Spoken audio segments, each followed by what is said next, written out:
Hi guys, and welcome back to my channel, Renewed by Lake. Please like and subscribe for more videos like this.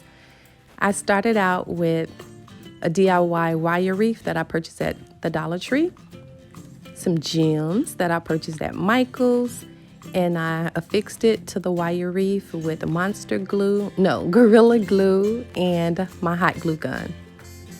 I let it dry for about overnight. And here it is, just laying on the poster board, bling blinging.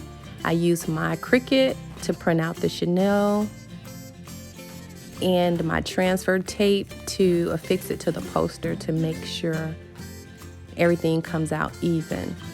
Now with the Monster Glue and the Gorilla Glue, I got a lot of paint on my hand. I got a lot of glue on my hand, and it stayed on there for about 2 weeks, so it's really hard to come off.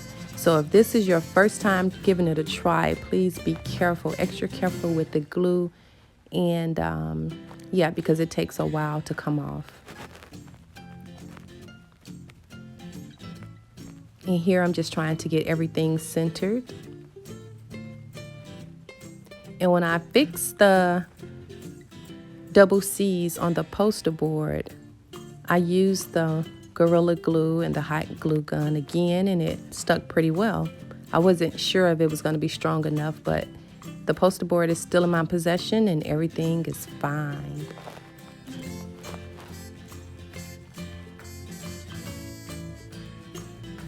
So everything in this project took, I guess it was under 15, well, maybe under $20. Not bad. And I'm going to use some dancing lights to go on the back of the poster board so I can illuminate through,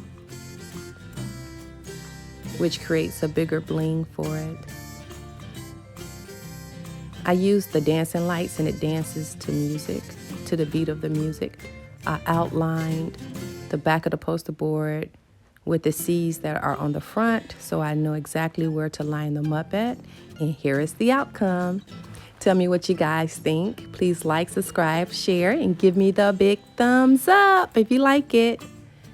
Let me know in the comments how it worked out for you guys, or any ideas or tips that you can share. Thank you.